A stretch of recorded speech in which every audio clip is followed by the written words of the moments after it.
first week and you're not tired anymore, you'll find that energy kicks in. Like, I have had no coffee today, and I've been working almost 10 hours. I'm still rocking and rolling from the proper breaks, the mental health breaks, the fitness. It's so vital. Hi, and welcome to the Winners Find a Way show. I am your host, Trent Clark. Today we welcome Vincent Lanci in episode 12, Mental Health. Vincent is a 3-time published author and advocate of fitness and mental health. He is also the author of Left for Dead. He is a multiple podcaster of a couple different shows, which I have been featured on more than 2 of those. But today we will be talking about his life learnings, failures, and successes, and how his life changed with his daily morning routine. You will not want to miss our discussion on fitness levels and mental health, his morning routine, and not having a victim mentality, as well as being committed and surrounding yourself with the right noise, reaping what you sow, in the impact of one event. You will not want to miss Vincent Lanci, one of New York's finest treasures, now down in Tampa. Join us for a great show.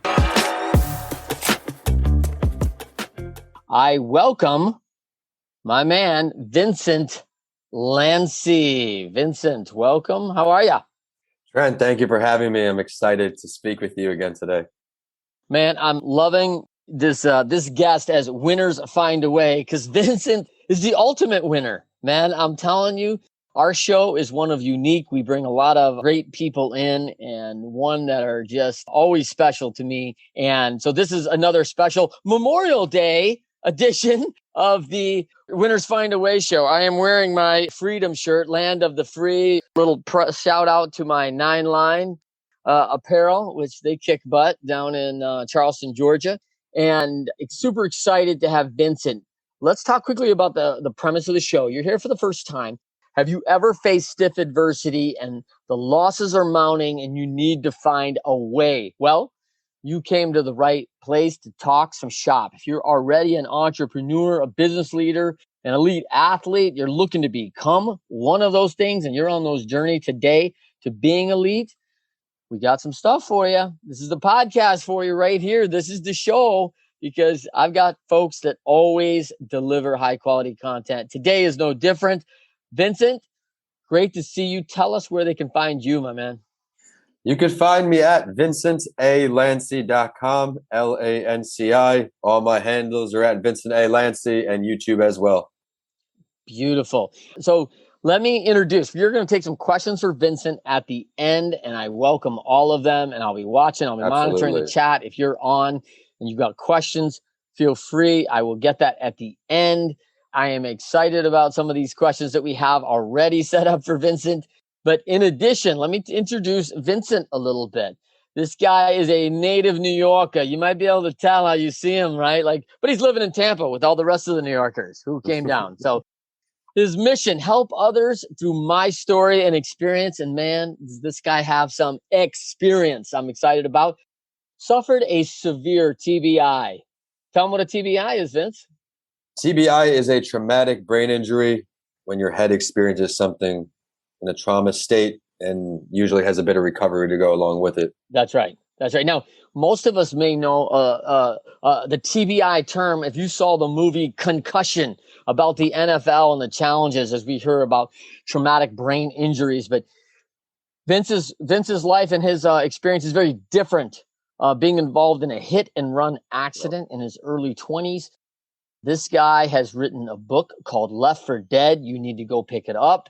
It is good. It is to the point, talking about his trial through this process.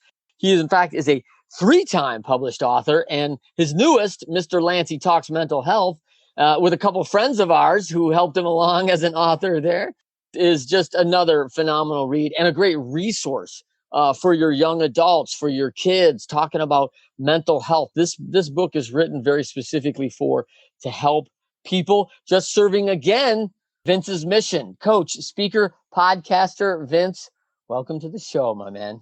Trent, thank you again for having me. It's going to be a good one. I love the energy you're bringing right away.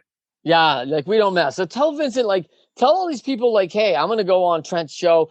Tell the audience why, hey, I want to get on this show and talk a little shop with Trent. Winners Find a Way show is brought to you by Data Driven Operations, powered by Journeys. Journeys is a software solution that helps you create a winning formula for your organization. DD Ops, powered by Journey, helps you act as one, see as one, work as one, play as one, win as one. Are you looking for visibility, coachability, and productivity amongst your team? DD Ops is your software. Click on the link in the show notes to learn more. Me and Trent talk shop. We usually have one or two new ideas to come out of it by the end. We're always brainstorming together, helping each other grow. He's had the great chance to connect with my audience, so I've been real excited and looking forward to this date on the calendar. Yeah, you've got a great audience in entrepreneurship, the mental health side. You've got a lot of things that you speak to. I've been blessed to be a part of a couple of those shows, and I'm thankful. Let's talk a little bit about, for you, Vince, why don't you start telling us the most impactful thing you had happen as a kid, a point as a kid where you knew, hey, I am destined, or at least wanted, to move forward, helping with other people, like making a difference, having the impact that you're having today. Did you have a moment that you said, hey, listen, this is a bit of my calling? There were a lot of different moments through my growing up. Something I was very lucky and blessed to be a part of was called Our Town 2000. In fifth grade, one student from every elementary school gets selected to this community organization, and we help people where, for example, if someone's house goes on fire, help the family in need. Veterans Day, toy drives, holiday drives, you name it. But when I first started speaking, my grandfather's a VFW, 40,000 award or something. Did World War II, and so speaking at the Veterans Day, veterans, let them know how thankful we are for this country, the protection.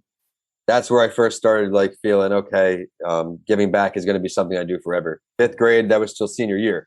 It was in this organization for a long time. No better weekend to remember that event on Memorial Day, right? You're in fifth grade talking at the VFW, giving thanks and blessings to the people that have come before us and made our lives so much better here, and something we don't want to ever forget for sure. So love that. Let's talk about the next thing. In my show, Vince, we talk a lot about the book, The 4 Disciplines of Execution. McChesney and Sean Covey, Stephen Covey's son, who's currently CEO of the Covey Group International. They're out in Utah. A very good quote came from that book that I love. Winners, when shown data that they are losing, find a way to win. I mean, you as a former athlete, competitor, involved in a lot of different things. Mm-hmm.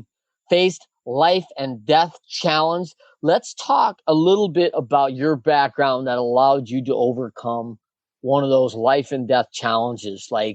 The data shows that you're not losing. You're losing your life, right? This is on the line that first night of the hit and run. Can you talk a little bit about your experience in that? Yeah, you have to learn in life that failures, all these things that don't go well, you have to look at them as learning lessons. Everything someone says to you, cannot take it personal. You got to take it constructively, because then you're going to be the other side of that percentage right there. But going back, just like you, baseball, the discipline and consistency we needed to display and being persistent on the ball field. Growing up, we played travel baseball in the Williamsport tournament. We won our district in New York, and that was blood, sweat, and tears, 6-7 days a week. And that it becomes instilled in you. And then also having 2 parents who are extremely hardworking, that rub off on me. And it's always just been a part of me where, my schedule for work, it's work hard, no excuses, and don't rest till it's over.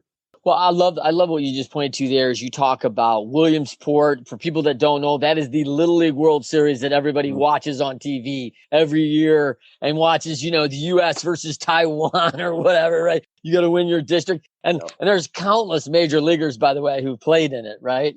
All the way back. I mean, I remember when Gary Sheffield and what was the other New York Met? Strawberry. The Little League World Series memory I have is when I was a kid. I think his name was Danny Almonte. He got caught using a fake birth certificate. Kids striking people out all game. Yeah, he's 15. right? He's got a beard, shaving. As you talk about that, though, you talk about those lessons. Yeah. I think one of the very important lessons in that is you worked hard, but you reaped what you sowed very quickly. I mean, when you worked hard, you saw the consequence of that was success, right? On to the regional championships, on to this. We were working hard, but we were getting reward for that hard work. Do you see that the same? I enjoy working hard because what comes out on the other side, having that victory, winning a game after putting it all in there for a whole week. I mean, you can obviously resonate. There's no feeling like it, but it still Yeah. goes back to consistency, being persistent, everything you do, and the little things. And once I truly adapted that in my adulthood after the injury, it was night and day. As you know, even with education, things just changed. Yeah.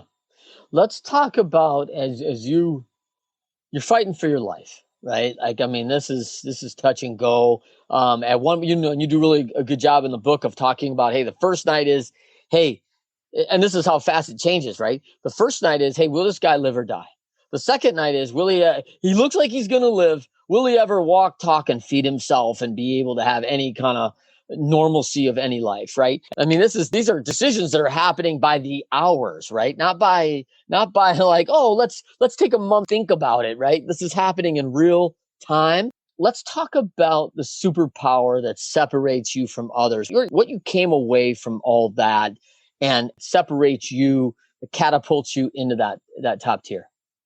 Well, I had a second lease on life, is really how I looked at it. For whatever reason, I was in that spot at that time, and I woke up about a week later out of a coma. It was just either sit and sulk, cry, why me, which happens to, unfortunately, the majority of the people out there. They'd rather sit and sulk than find a solution. For me, it was just, I'm going to turn the worst day of my life, my family's life, into something positive. And then as we fast forward, that was 2013. Now with this last book, the mental health book, Mr. Lanci Talks Mental Health, it's starting to become a little more known, the brand of what I do and all of that. And from that experience, I knew if I didn't miss one appointment, I didn't miss one meeting, I would get back to Tampa as quickly as possible. I left, it was 85 degrees, went to New York, there's snow against the back window, the door. And there was a moment, my roommate's from Trinidad, he's out in the snow for the first time with the dog. And Yeah. I'm in the house under 4 blankets and I'm seeing this snow. And I said, this ain't going to be long. This is not going to hold. They said, over a year for school minimum, this, that, whatever. Expectations are just what people expect. You dedicate yourself, you're going to shatter them. And from that point forward, I was back down to Tampa getting cleared by doctors like April 13th or something. And I got hit January 20th. And they had told Wow. me this. They said I was back in school that Maymester, rocking and rolling. 90 days, like unheard of, right? So Yeah. what do you attribute that to? Is it perseverance? Is it strength of mindset? What do you think it is, Vincent? I think it's just being committed and surrounding yourself with the right noise. My parents, I'm very thankful because I know not every family life is how everybody wants it. Not that mine is, but I had 2 parents who laid out hard work my whole life. And then as I got older, my friends laid out hard work, what they were doing. Went to school for finance. The people in my classes were equally hardworking. Continuing to surround myself with that mindset where there's competition. You thrive off competition, or at least, and that keeps me going. Even when out of the finance world, all the experiences that led up to it, being told I'll never walk again, being told I might have an aid for the rest of, for I could have an aid, 24/7 aid. Those Oh, yeah. things, there was just no saying Yeah. someone that I've never met because of something I didn't deserve or didn't do is going to ruin my life. He already did enough. He already didn't do a jail sentence. I'm not going to let anything else affect me. I'm going to do my thing, and I'm on my way, I think. What I hear is tough lot. You know, it's your lot. It's not anybody else. It's very specific to you and where you're at. There'll be no victim mentality, right? There just wasn't going to be a woe is me moment for any of it. Knowing what you know now, today, I mean, you're looking back. This is almost 8 years, right? What anything you'd have done differently? Yeah, I would have got both feet in the door a lot sooner. I was still a finance guy. I was still doing like financial advising type thing with different organizations. The last one was like Primerica, part time, the real estate, the VIP kid teaching online, the restaurant, you name it, entrepreneurship all the way. And then eventually, when my grandma's dementia was really escalating a little more, I would spend more time in New York than Tampa for about 9 months. Still had the room here, whatever, but I was there, and that's the point where I really did Left for Dead. I went all in, went home, had a little corporate job in the beginning. I realized I'd be there for a little longer. Eventually said, no, that's the last finance job. Had more money than I ever had the job title I always wanted, and I wasn't happy. I was commuting 3 hours a day, surrounded with that corporate life. Said, no more. It's going to grind time. I would write, and you'll like this schedule, Trent. I would wake up, Planet Fitness 24 hours near my house, go work out sometime before 4 a.m. Teach 4 a.m. to 10 a.m. kids in overseas 12 hours ahead. Then we go do construction, just a helper because of my injuries. I'm just painting or helping work. And then we're going busboy work, expo work. Now I'm a 27, 28-year-old man with a master's being a busboy. Talk about humbling myself, man. It was just right. eye on the prize and can never realize that you can't think anybody's ever better than you. You're better than them. We're all equal. I have a master's degree, not very typical in that role. Yeah. In a busboy, just not normally what people with that degree do. Sure. But I was so focused. I was all in. And since that book went all in, I mean, the podcast got created. You know, Dr. Denise, she was my first guest. Yes. Through a cold email, cold Facebook message, cold LinkedIn. Yeah. And it started building the brand like with you, different networking ways. Yeah, I love it. Let's talk about, is there a value? I mean, you've talked about hard work significantly, but is there a value or belief that you haven't mentioned yet? That when you were down, you turned to things right away for you. Like, what is there something specifically for you that when you were down, like saying, hey, this is you've talked about your family, you've talked a little bit about your grandmother, something that specifically speaks to that gets you out of that and gets you moving? Fitness, undoubtedly. Fitness is so important for my mental health. And right now I'm in the best physical shape, probably other than the leg, which is always going to just be hanging around there. The metal leg, which is from that accident. I have the metal rod in my leg, the 2 screws in the knee, 2 in the ankle. But it's fitness, and people just think exercise that means lifting weights, and it doesn't. There's some points where my morning routine includes a 15-minute walk. Timer goes off, 15 minutes back. 30 minutes to clear my head, taking all the noises outside. Every morning, I'm some kind of exercise. It starts my day, and I'll overthink things if I don't do it. I'll be thinking about things I shouldn't be focusing on. Mentally, it just keeps me in check and it extends my day. Once you exercise more than that first week and you're not tired anymore, you'll find that energy kicks in. Like, I have had no coffee today and I've been working 10 hours. I'm still rocking and rolling from the proper breaks, the mental health breaks, the fitness. You know, it's so vital for me, Trent. I love that. And you're speaking to my world, right? Like the fitness world, right? Like, I love it. And I find the same thing. I find like there is an automatic equation that I can correlate like my fitness level to my mental health, right? And I don't feel the same if I don't work out. Like I start getting a couple of days off and a couple of days quiet and this and that, and I'm like, man, like I need to get back to something. Like I want to sleep more. I'm more lazy. I'm less productive. Like I see it immediately, and it's and to me, so we talk a lot about the drift, right? Catch my drift. And that's why I love lifting partners, right? Because, if I start moving away, it's like, hey, Vince called me, hey man, why aren't you at the gym working out with me, man? Like, oh yeah, I know, I need to get back. Like instantly catch my drift and get me back right on the line I'm supposed to be on. Because we don't go running away from what we believe, right? We drift, right? And it's not intentional necessarily. It's not pointed. It's certainly not desired always, but yet here it happens. And we're like, whoa, man, like this is on. So how do you find the same thing? Yeah, just make sure that day off doesn't turn to 2-3 days off on the couch and then having an excuse be made up, justifying why you didn't do it.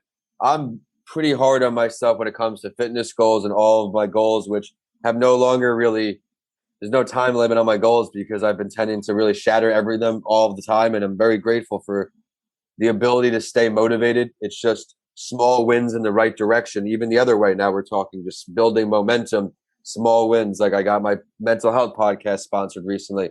You actually know Carlos, who I introduced you to. Yes, of course. His new practice here. Shout out to Carlos. He has a new Tampa counseling and wellness practice right here next to the hospital. He's doing a lot of great things. So that small win to keep me going into yesterday, and then today it's just been having the extra day to work. Not planning on working today, just taking the most advantage of it as possible. Maybe got another hour or 2 in me, but that's it. Yeah. I'm getting your last hour, but the best hour. So I'm all in for you, Trent. That's right. So, and great, Dr. Carlos, big shout out, like person who's absolutely follows in the mission of where Vince is at, committed to mental health and wellness. And he is a practicing psychologist. He's fabulous, building a big brand there in the Tampa area. so excited for Dr. Carlos. So, and I think that's a great marriage, right? Like for you guys together, developing your content and building that out and his practice. I think that's perfect. So let's talk a little bit about, because you are a coach. One of the questions is, do the best athletes make the best coaches? I think they certainly are given the mindset and the ability to combine leadership with teamwork situations. You're in baseball, especially, it's not a wrestling match. Wrestling I enjoyed because there was nobody else I could blame. It was, if I lost, it's me. But with baseball, there's a teammate element involved. You have to pick your teammates up when you're down, and especially when you play competitively. I was nowhere near as you. But having that mindset where the pressure's on, you're not going to let yourself down, but more importantly, that next guy up is relying on you. Yes. Yeah, I think it's interesting as you say that. That was a big paradigm shift for me because, when I heard that, like, I loved wrestling because it was up to me. Yeah. Like, I was pretty decent at wrestling as a kid, young, right? I was okay. And so I looked at that. I probably learned a lot of self-control, some self-discipline of that. Yeah. Because I didn't want to go lose, man. I was very competitive. Like, I don't want to lose. And, I think over a couple of years, I think about that time where I really left wrestling at like maybe 10, 12 years old. And I didn't do any individual sports through those middle years. It was really weird. I think about that from like 10 to 15 or 12 to 15, where I'm on a football program. I'm in a basketball team. I'm on a, baseball team, whatever, and hockey team. And man, I now if I went back to 15, which I did, I went back heavy into tennis, and I'm playing on the junior circuit, right? And man, you said, I love that there's no excuse. I'm like, man, I want someone to blame. Like, why did I just get my butt kicked right now? Like, hey, we lost in a football game, but I scored 4 touchdowns. Like, like I did my job, right? And now it was gut time for me. Like, it was hard in that high school level to look back. And now I was like, man, I had some styles, and I was so competitive that, like, losing, I didn't want to turn that back on me internally.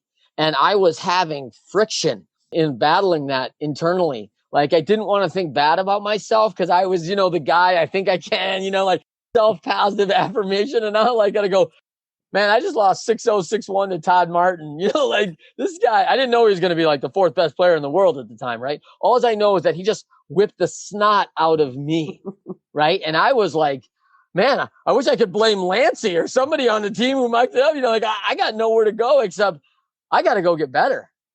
Well, over time, man, losing or failing or lesson learning, that's been my norm. But as a kid playing that competitive, losing was like a knife in the stomach. You're losing these ball games. Yeah. We're expecting to win game in and game out. Our pitchers, we had Tommy the righty, and then we had a lefty Zach, and then we had Brett who was throwing a curveball at 12, the craziest curveball. Like things, we put in the work, and we really prioritized baseball at that time. There was no early partying. It was these things when we were on the field. It was summer was our thing. We knew it was time to. We're a family. Cooperstown tournaments, you name it. Well, I don't see that. I don't. Do you see that today with the kids? Because I don't know how much. I don't know how much exposure you have to that. I have 5 kids, so I have a lot of exposure to that. And it's everyone wants to be in travel and everyone wants to be this and it's almost like to find that you can't find that in recreation sport anymore because it's like it's almost like it's not allowed. It's looked down upon to have all this focus and competitive drive. Like, whoa, you can't have that here. This is rec. You need to go to travel and go compete for like what? Like, why can't a kid who's 10 years old be competitive and have drive? So it's an interesting perspective now. Do you see that the same in kids, or what's your exposure? I don't have too much exposure. I have my cousin's kid, I think is 8 or 9. He's 1 year after T-balled. He's coach's pitch. Yeah. And of course, there are parents who are living vicariously through the kids. And that's always the way it is. And parents love their kids so much that they're involved. There's been some situations that, but I think that will always be there. But I think more now, travel ball, kids come from all over and they join a team. We had a situation. We were our Larkfield Little League team where we grew up together. Yeah. Stayed together because we had the chemistry. But once that 12-year-old Williamsport ended, it was one duck leaving the pond after a time. Yeah. Slowly the team. And then everybody was just on different teams. Yeah, that's an interesting theory because, Yeah. and I think it's dead on, by the way, in the fact that, back in the day, we all played with our friends. That's how we grew up. Yeah. And that has changed a little bit because now it's like, hey, we need to get this kid from 41 miles away because, he's 13 throwing 75. Like, what? Like, and then we got to have that. And so when are you going to see him? You're not riding your bike over at 41 miles, right? Like, We didn't have cell phones. I'm a not even challenge. old. I'm Yeah, not. right. I didn't have a cell phone growing up. I got my first phone, I think, was 7th grade. It was a little flip thing, and it was awesome. It was great, but we had to ride our bike to our friends, or we had to call the house phone. Yeah. Well, and a lot of people don't know this about me, but like I played, my high school went to the state championship my sophomore, junior, senior year right in a row. Like never done before in the state of Michigan to have a high school baseball team go to 3 state championships in a row. We only won one of those, by the way, but like we went through the 3 of them. And so Incredible. But I think about what was the difference? Much like our Angels 02 team that won the world championship without a major phenomenal superstar. We were like that too. We were a bunch of kids from a district who stayed together since we were 12 or 13 years old, all the way till we were 18. We knew our roles. We knew our responsibilities. We played well together. We went out after and hung out, and we were down at the diner together, and kids are riding their bikes over to each other. We were before cell phones in high school, brother. I'm old, right? Yeah. So like, we're old. All right.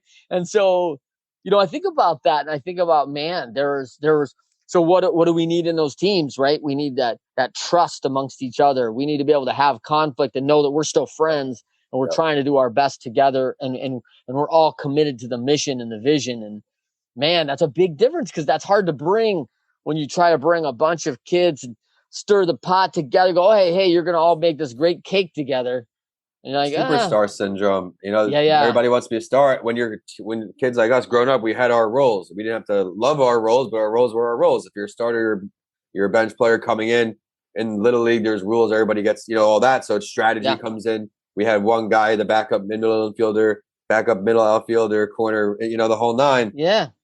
Accept your role, and we ended up winning our district. We lost. We didn't go far after, but we won our district, and that was one of my greatest accomplishments. So proud of, and the friendships. I'm still in touch with some of the guys getting married. Alex getting married in December, pushed back by 5 times, but by COVID, right? Yeah, not by Alex. No, Alex doesn't have cold feet, people. No. It's just COVID. All right. Yeah.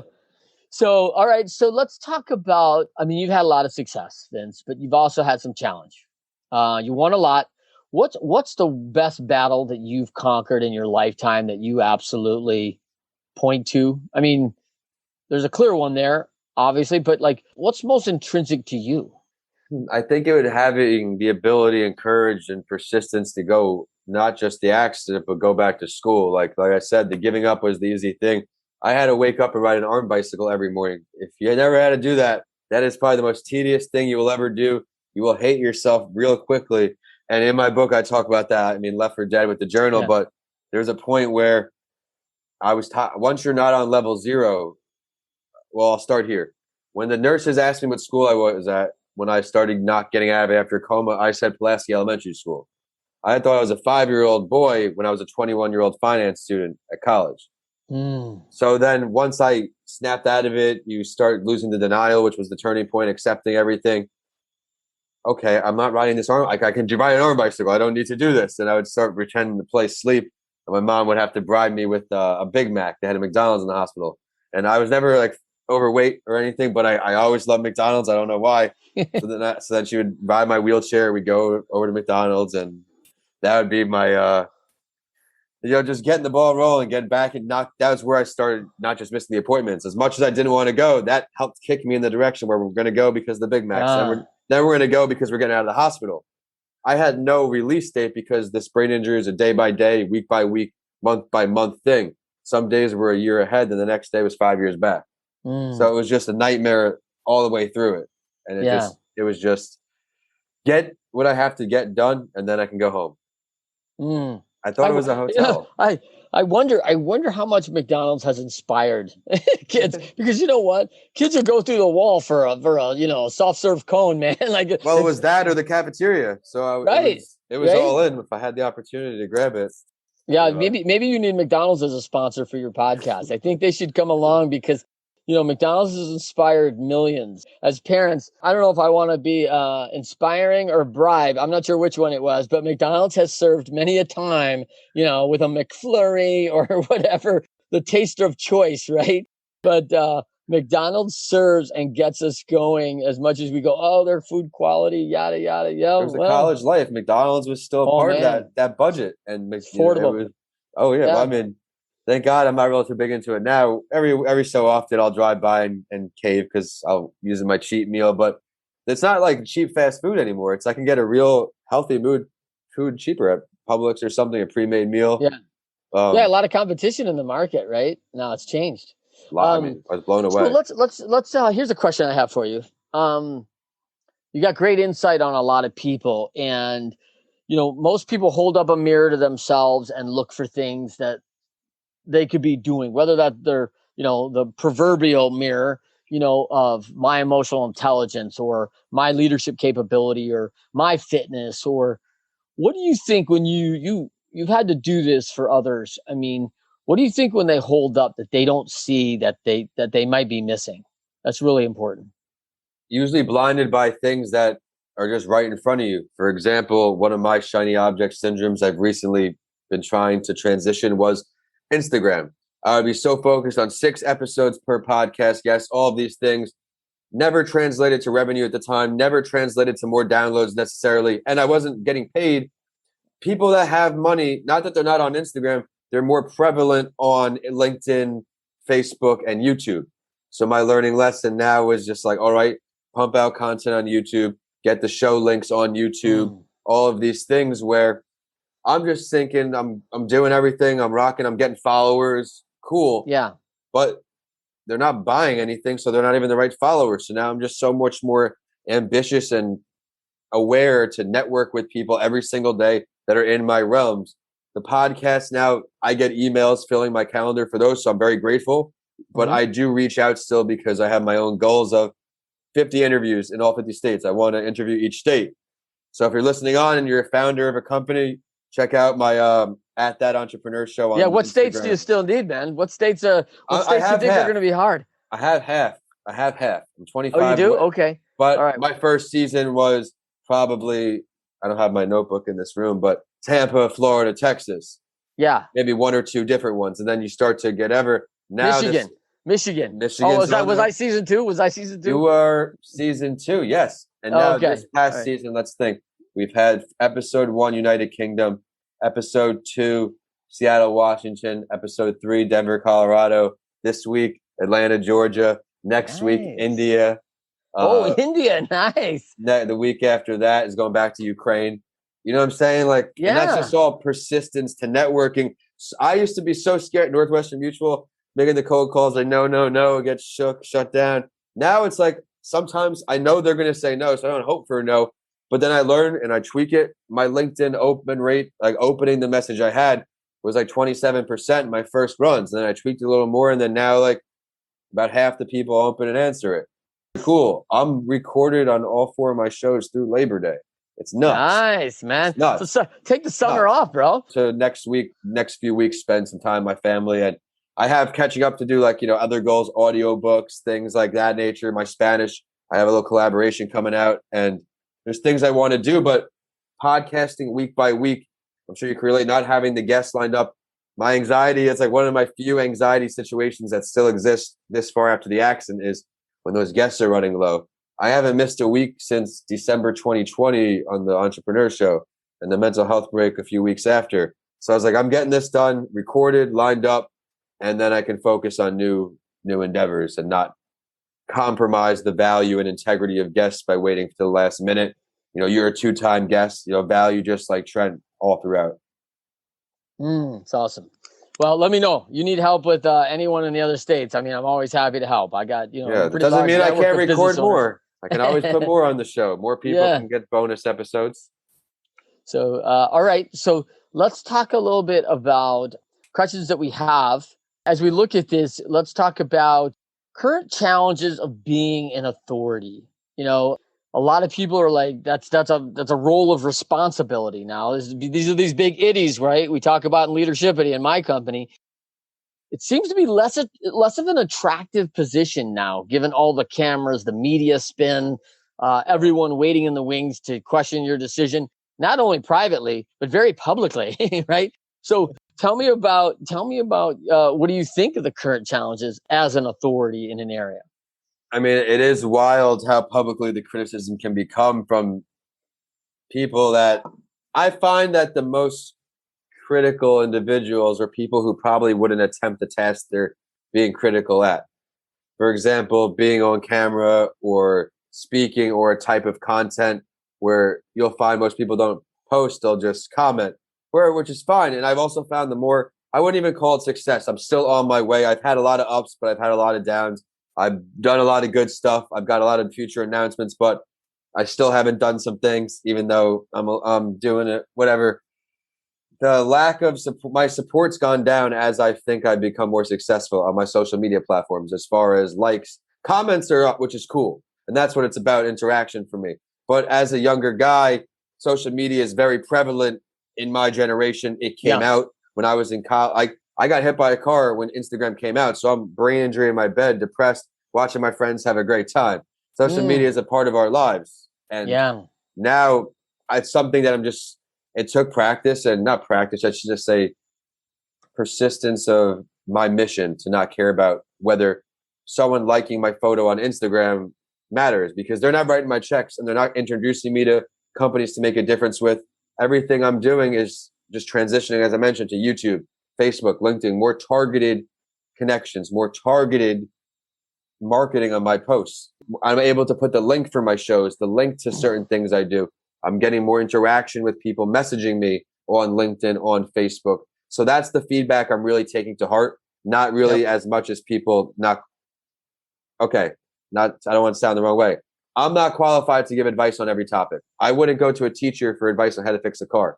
So, for example, advice in my business, some of my friends and loved ones may mean the best, but they're just not qualified to give that advice. So it's really trying to stay aware of that, having conversations with people like you, brainstorming, finding ways to help each other grow, getting our balls rolling in the brain, getting the marbles rolling, just kind of finding new ways to grow from those experiences I've learned, not getting down about what certain people may feel, because it may I think not that's a matter. critical component. What I'm hearing, out of that, Vince, is that it's really important to have a good raincoat, right? Because people are going to weigh in, and you got to let some things roll off. And I think as a leader and as an authority, that's a challenge, because we have especially in the U.S., we have very opinionated. I don't know if this is in every culture. In our culture, we have what we call the armchair quarterback. And, the day after the game, everybody wants to tell you what should have done. Well, this is how you should have done. Like, well, with all the information and data you have now, yeah, but in real time, these folks are often armed with Crazy. 15% of the information, and are absolutely happy to weigh in on their expert opinion. And I just don't tend to give guidance. I don't tend to coach. I don't tend to help or attempt to help or make any decisions with 15% of the information, because I find that I'm not qualified. Like, I better get the information, because we don't make good decisions. We don't give good guidance without that information. Yet our culture seems to kind of spew the information based on 10, 20% and everyone's an expert. Like, and that's Everybody's an expert. bonkers to me. Tell me what you think. I would agree with you 100%. And it's a shame, because that's why I stopped surrounding myself with certain people. When you're younger, you're in college, you're always, everything. You're weighing in, you're ignorant at the time. But as you grow older, you have to realize that you sound ignorant and you're going to move forward. So it's something I'm continually growing on. Obviously, we're always works in progress, but listening instead of speaking more and more. And like I said, being younger might not have been the best at that. In college, Yeah. you're around your peers, you're just Oh yeah. being foolish. Yeah. It's Yeah. I partly was there, because brother. I was there. Right? we've all experienced it. So now it's Yeah. just kind of, as I get older and I'm getting these little mini doses of success, it's like, all right, let's keep this going. Learn and keep moving, because there's going to be a new learning lesson tomorrow or later today. So both of us can admittedly say that we were those kids, right? We were 21 and hey, I know everything. Just ask me, right? But let's talk. When you're a pretty young man, have you hit 30 yet? Are you 30? August 19th, man. Oh, big 3. Oh, okay. So we Yeah. got a birthday coming up. So I mean, when you Yeah. look at that, you're not that far removed. You have a great young audience that looks up to you, and it's good. They're listening. You've got an ear there. What do you think? Tell these people what you've learned as you're in Tampa. You're not far from the U. You go by there or South Florida. One of the U's there, and you see the 21-year-old acting a fool. Spewing. I know everything. Just ask me, right? No different than Vincent Trentware. I'm not judging because I know I was that guy, right? So, what do you think of that now? I mean, what's your reaction to it now? Again, it's just listen. Stop talking and listen. Because if you listen so much more to everybody I've been around, who knows what I could be doing? You never know Yeah, what you missed out by just trying to know it all, trying to impress somebody. And, you know, it's just part of growing up. And I'm still have a lot of growing up to do. I'm nowhere, still, like I said, big work in progress in many areas, but every day is an improvement. Every day I'm finding a way to be committed. And no one wants to, even though I don't really consider much of this work at this point, I truly love everything I'm doing, but no one wants to be productive 24 hours a day, 7 days a week. There's got to be some downtime, some time to love life. And that's why, like I said, I'm the type of guy who will do 16-hour days, 6 days a week for 2 months, like I just did, record all of my podcasts for almost until October so I could open up the door for some more things. It's always on to yeah, the next. I love it. I love it. All right, so let's quickly before we go. This is going to be the last part of our show. So first of all, thank you, Vincent. I mean, that's crucial that we have you on. I love listening to your shows. You do great interviews. You have some great people online. If you have not listened to tell them your podcast shows.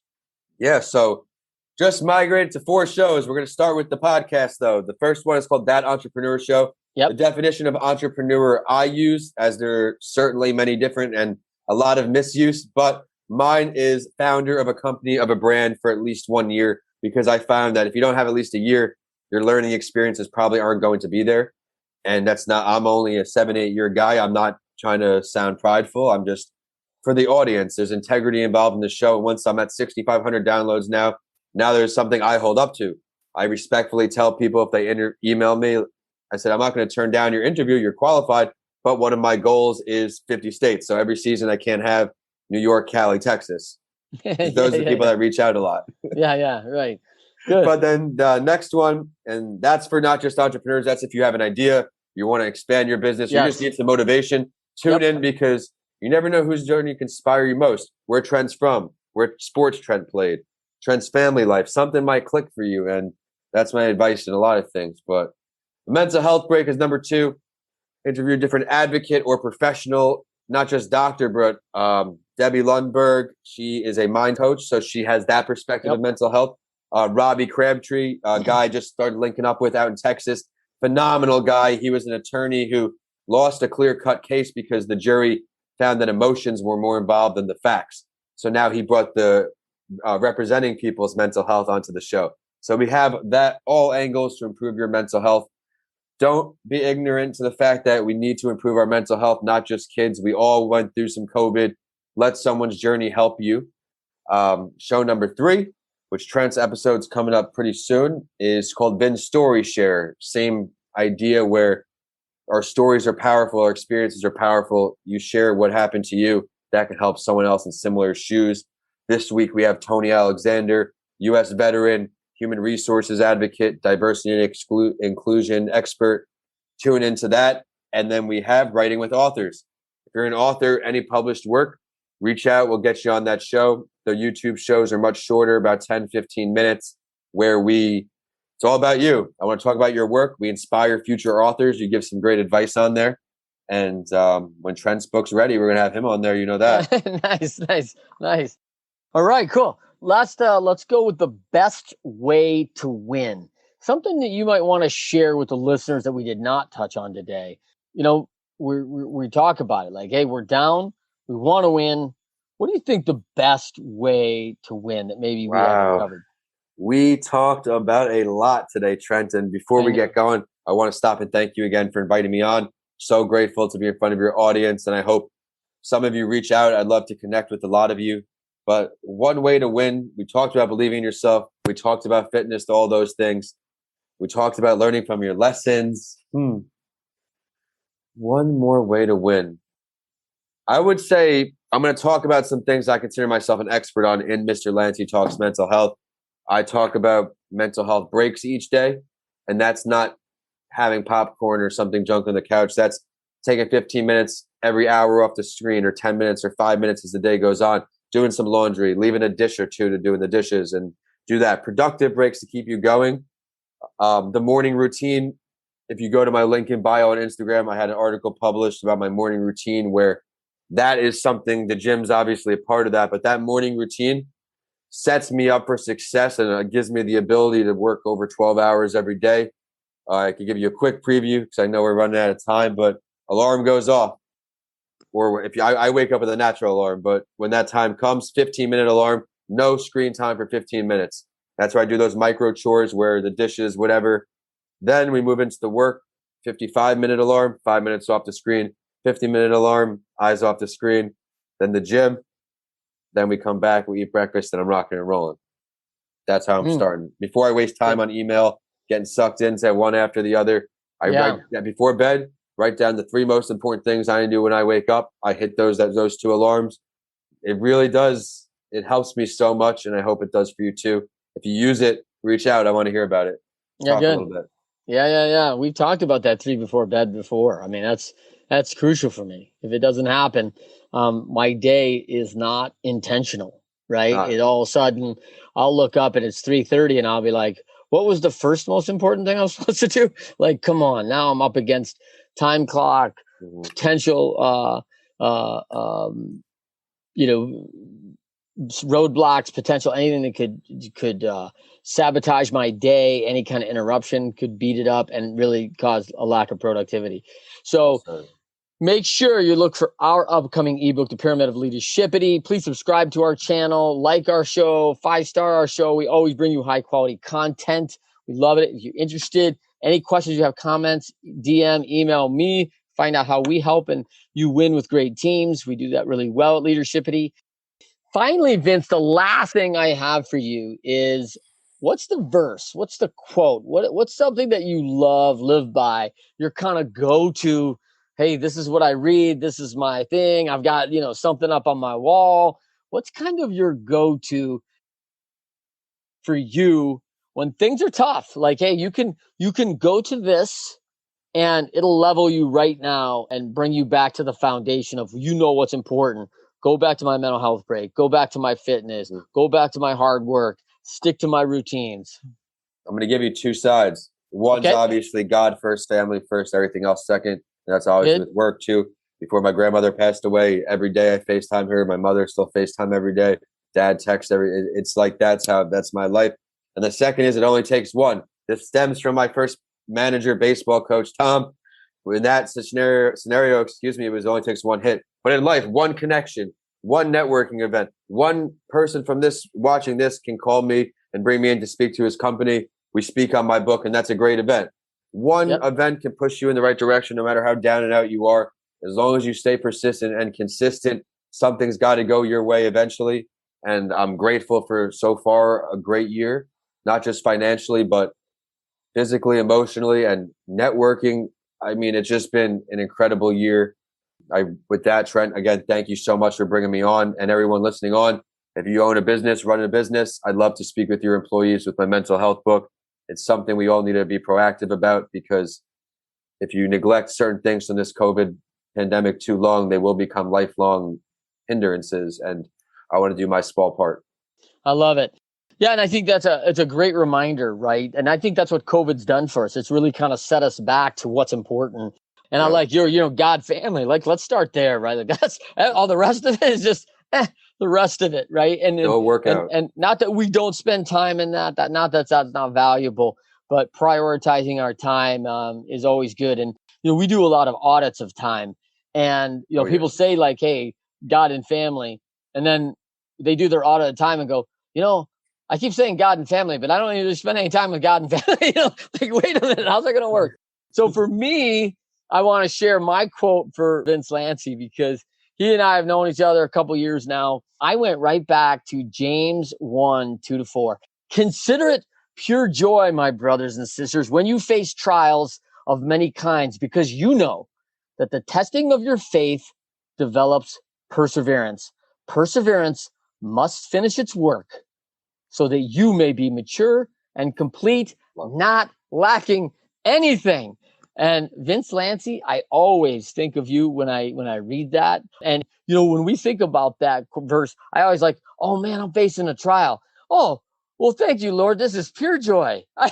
This is what I really needed today, right? 14 cars at the pump on Memorial Day, or a sick kid, or what's happening to me? I lost my job. Like pure joy? Like really?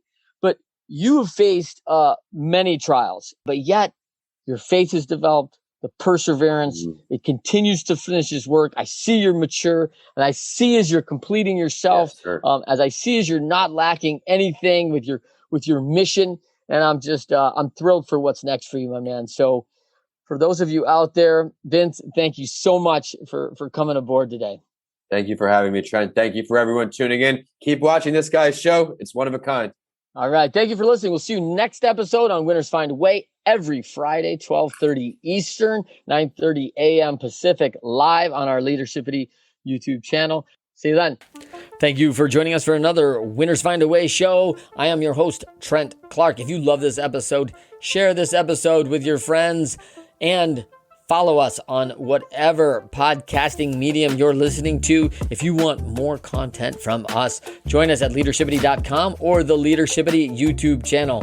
You can find us on all the social media networks at either Trent M. Clark or Leadershipity. For our award-winning workshop, Win with Great Teams, you can find that page on LinkedIn, as well as our corporate page, Leadershipity.